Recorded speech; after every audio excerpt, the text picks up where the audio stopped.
बिस्मिल्लाहिर्रहमानिर्रहीम। लाखों करोड़ों दुरूदो सलाम मोहम्मद मुस्तफ़ा सल्लल्लाहु अलैहि वसल्लम और आले मोहम्मद पर। मैं हूं उमर दराज गोंदल। आज का दिन बहादुर जज जस्टिस तारिक जहांगीरी साहब के नाम। आप जानते हैं कि उनके खिलाफ जो डिग्री का केस है, जो सिंध हाई कोर्ट के आईनी बेंच नंबर 1 के सामने लगा हुआ था, और सिंध हुकूमत दरखास्त करती है कि अर्ली समाअत की जाए, तो आज ही समाअत के लिए मुकर्रर कर लिया जाता है। और हमें बताया जाता है कि इलेक्शन वहां पे सिंध के अंदर ना हायर एजुकेशन कमीशन की एक साख है, तो स्टे ऑर्डर की वजह से वो साख दांव के ऊपर लगी हुई है। तो आज पहला फैसला ये होता है कि जस्टिस तारिक जहांगीरी साहब खुद सिंध हाई कोर्ट पहुंचते हैं, और न सिर्फ खुद पहुंचते हैं बल्कि उनके साथ जो है जस्टिस समन रफत इम्तियाज भी उनके साथ होती हैं। और फिर वो सिंध हाई कोर्ट के आईनी बेंच के सामने पेश होते हैं, और उन्होंने कहा कि मैंने इस केस के अंदर जो है वो फरीक बनने की दरखास्त की है। जस्टिस तारिक जहांगीरी साहब ने कहा, और उन्होंने कहा कि मुझे कभी कराची यूनिवर्सिटी की जानिब से चूंकि कोई नोटिस जारी नहीं किया गया, तो इसलिए मैं इस केस के अंदर जो है वो एक फरीक हूं, जिस पर आईनी बेंच के सरबराह जस्टिस के आगा। अच्छा, आपने ये याद रखना है कि जस्टिस के आगा सिंध हाई कोर्ट में कोई सीनियर जज नहीं है, वो काफी नंबर नीचे था, लेकिन चूंकि ये जुडिशल कमीशन ने फैसले करने होते हैं और ये तयशुदा बात है कि जहां सिंध की बात आएगी तो पीपल्स पार्टी का ख्याल रखा जाएगा। तो खैर, जस्टिस के आगा को अहम जिम्मेदारी दी गई, जो सुप्रीम कोर्ट में जस्टिस अमीनुद्दीन खान को दी गई। तो उन्होंने रिमार्क्स दिए कि हम पहले दरखास्त के काबिल समाअत होने का मामला देखेंगे। तो फैसल सिद्दीकी एडवोकेट जो वकील हैं, बड़े अच्छे वकील हैं, तो उन्होंने कहा कि मुतासरा शख्स को शामिल किए बगैर कैसे दरखास्त को काबिल समाअत होने का फैसला किया जा सकता है, जिसके बाद जो अदालत है उसने समाअत कुछ देर के लिए मुलतवी कर दी। अब जब ये सारी बातें हुई तो इस दौरान सबको ये अंदाजा था कि अब इस केस को नाकाबिल समाअत करार दिया जाएगा या दरखास्तें खारिज कर दी जाएंगी। तो उसके पीछे होगा क्या? उसके पीछे ये होगा कि इस सारे मामले के हवाले से वापस उस मुद्दे की तरफ जो है वो मामला भेज दिया जाएगा। तो अब उस सारे हवाले से जो केस है डिग्री का, वो दोबारा जिंदा हो जाएगा, क्योंकि स्टे ऑर्डर हुआ था, तो आप जीरो से उसको शुरू कर लेंगे। तो अब जब ये सारी बातें हुई तो जस्टिस तारिक महमूद जहांगीरी साहब जो हैं, उनके केस को सुनने के लिए शाहिद हुसैन साहब जो कोर्ट रिपोर्टर हैं, उन्होंने बताया कि कमरा अदालत भर चुका। फैसल सिद्दीकी एडवोकेट, उनके अलावा जो सलाहुद्दीन अहमद हैं, और एडवोकेट अब्दुल मोइज जाफरी, और कराची के सदर, और इवन रियासत आजाद जो इस्लामाबाद हाई कोर्ट बार के साबिक सदर हैं, मैंने उनको भी देखा, वो वहां पे पहुंच गए थे। अच्छा, जैसे ही समाअत शुरू हुई तो जस्टिस तारिक जहांगीरी सबसे पहले खुद जो साइलिन का रोस्ट्रम होता है, या जिस जगह के ऊपर आमतौर पे कोर्ट में जज के सामने कोई साइल खड़ा होता है, जस्टिस तारिक जहांगीरी साहब खुद उस जगह के ऊपर खड़े हो गए। और जब ये सारी बातें हुई, उनका इंसाफ की फराहमी मेरा बुनियादी हक है और मुझे जो सुनने का मौका है वो दिया जाए। अब ये सारी बातें उनकी बिल्कुल दुरुस्त और जायज हैं, ऐसा होना भी चाहिए। और दरखास्त गुजार के जो वकील सलाहुद्दीन थे, तो उन्होंने आईनी बेंच नंबर 1 के ऊपर एतराज लगाया और कहा कि केस आईनी बेंच नंबर 2 को भेजा जाए, क्योंकि जुडिशियल ऑर्डर में कहा गया था जिस बेंच में जस्टिस अब्दुल करीम मेमन होंगे उस बेंच में केस नहीं लगाया जाएगा। केस मुंतकिल जिस तरह से किया गया, हमें उसके ऊपर भी एतराज है।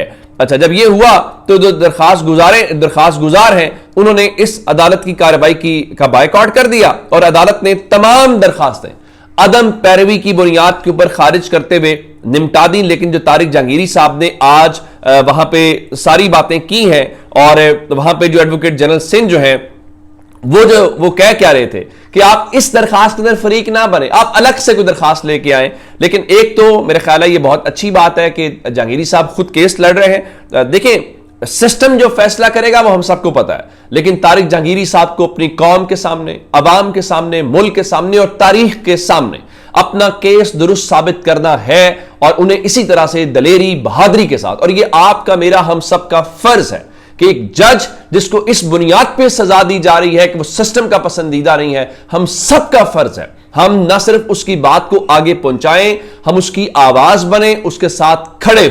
तो आपने ان کے حق میں لکھنا بھی ہے, ان کے حق میں بولنا بھی ہے, اور جہاں موقع ملے. وجہ یہ ہے کہ ایک شخص کے ساتھ ناانصافی ہو رہی ہے, صرف اس بات کو اس بنیاد پہ رگڑا جا رہا ہے کہ وہ سسٹم کا پسندیدہ نہیں ہے, وہ جھک نہیں. اب انہوں نے کیا کہا وہ میں آپ کے سامنے ذرا رکھ دیتا ہوں, جو وہ خود بولے ہیں, اور آج پھر کمرہ عدالت میں جو نعرے لگے وہ بہت ہی دلچسپ ہے. تو اب طارق جہانگیری صاحب نے کہا کہ دنیا میں ایسا نہیں ہوتا کہ ایک جج ملزم بن کر کٹہرے میں کھڑا ہوا ہے. اور پھر انہوں نے یہ کہا کہ انہوں نے باقاعدہ کسی مسلمان کے لیے جو ہے وہ آپ جانتے ہیں کہ اللہ اور اس کے نبی کا سب سے بڑا حوالہ ہوتا ہے بطور مسلمان, اس سے زیادہ, اس سے آگے ہمارے لیے کچھ نہیں ہے. جہاں وہ بات آ گئی تو بطور مسلمان سر تسلیم خم ہے, اس پہ کوئی آئیں بائیں شائیں اگر مگر ہے ہی نہیں ہے. تو جسٹس طارق محمود جہانگیری صاحب نے کہا کہ میں نے اپنے حلف کی پاسداری کی ہے. کمرہ عدالت تالیوں سے گونجا.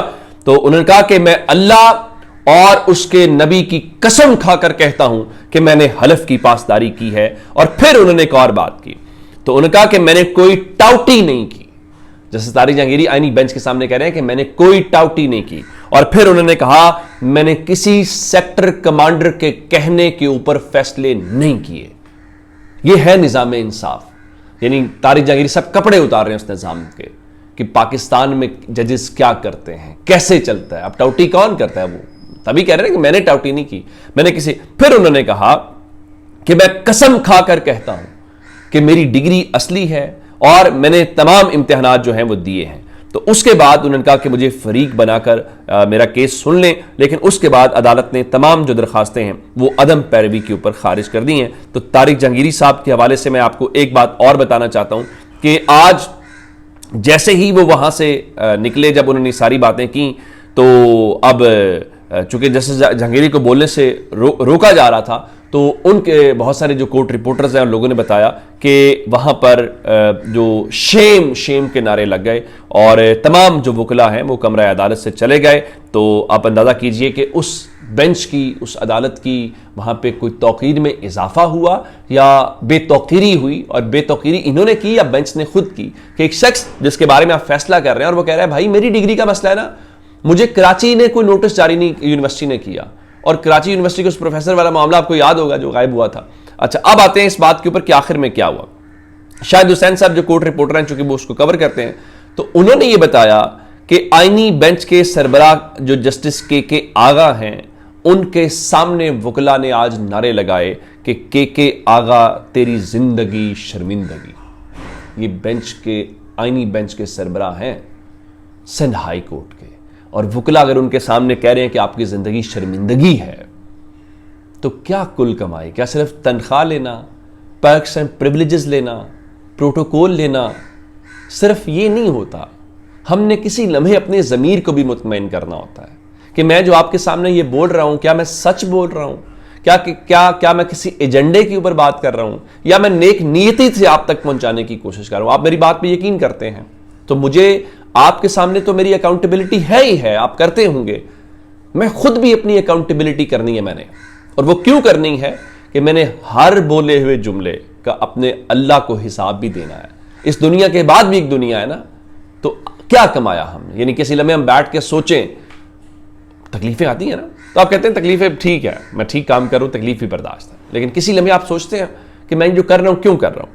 تو اب شاہد حسین صاحب کے مطابق میں اس جملے کے ساتھ کنکلیوڈ کرتا ہوں, کہ شرمندگی سے کمرہ عدالت گونج اٹھا, اور میرا خیال ہے کہ جہانگیری صاحب جیت رہے ہیں عوام کی عدالت میں, انصاف کی عدالت میں, آئینی بینچز اور ان جگہوں پہ نہیں. اپنا بہت سارا خیال رکھیے گا. خدا حافظ.